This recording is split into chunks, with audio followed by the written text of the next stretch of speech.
Texas novelist William Humphrey once wrote, "If the Civil War is more alive to the Southerner than to the Northerner, it is because all of the past is. And this is so because the Southerner has a sense of having been present there himself in the person of one or more of his ancestors.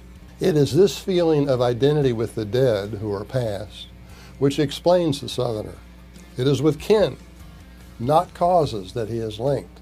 Confederate great-grandfather is not remembered for his part in the Battle of Bull Run. Rather, Bull Run is remembered because great-grandfather was there. For the Southerner, the Civil War is in the family." Statue critics say he fought for slavery, but fewer than 30% of Southern families owned slaves. According to historian William C. Davis, the Northern myth that Confederates went to the battlefield to perpetuate slavery is just that, a myth. Their letters and diaries, in the tens of thousands, reveal again and again they fought because their Southern homeland was invaded. Few today comprehend the magnitude of their sacrifice. About 300,000 Confederate soldiers died when the region's population was only 9 million. If the United States were to suffer proportional casualties in a war today, our losses would total over 11 million. Given such oblations, the Confederate soldiers' surviving family members wanted to memorialize him. A year after the war, the ladies of Columbus, Mississippi spread flowers on the graves of both the Confederate and Union dead in the town cemetery. Their gesture started a movement that eventually led to our National Memorial Day. Since the war had impoverished the South, for years there was no money for statues, and Union veterans initially opposed them. But when the sons of Confederate veterans eagerly joined the U.S. Army to help win the 1898 Spanish-American War, the aging Union Civil War soldiers concluded that their former rivals were also Americans, deserving of their own memorials. Thus, the 20 years from 1898 to 1918 witnessed the installation of 80% of the signature Courthouse Square Confederate statues still familiar in Southern towns.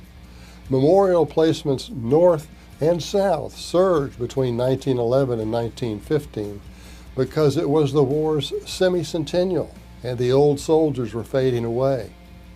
Presently, a vocal minority holds the Confederate soldier in contempt, much like many civilians who sneered at returning Vietnam veterans in the 1960s. Most Americans old enough to remember that era now cringe with shame when recalling such incidents.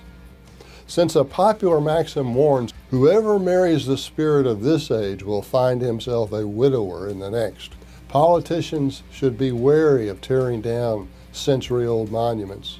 Dishonoring them also demeans later generations of American warriors who were inspired by the Confederate soldier.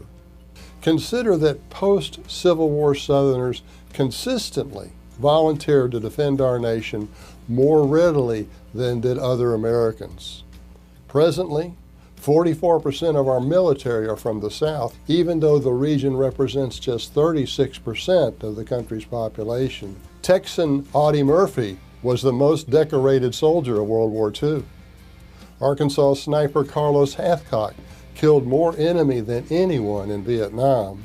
During World War II, the first American flag to fly over the captured Japanese fortress at Okinawa was a Confederate battle flag. Marines put it there to honor their South Carolina company commander that had been cut down by a paralyzing wound on the final assault. Academics lead those seeking to remove Confederate statues, which they characterize as racist. But in doing so, they violate the American Historical Society's own caution against the fallacy of presentism, which is defined as uncritical tendency to interpret the past in terms of modern values. It fails to recognize that racial attitudes throughout America 150 years ago were different than today.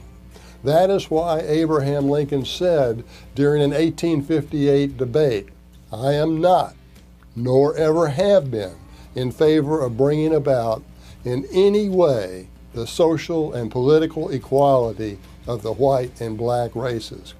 Finally, since the mob sport of toppling Confederate statues is like kicking a puppy, it is likely to spread to include other historical figures.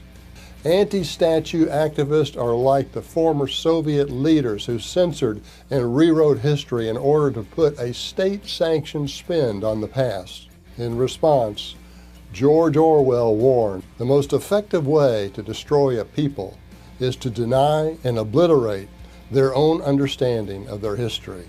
For Abbeville Institute, I am Philip Lee. Thanks for watching.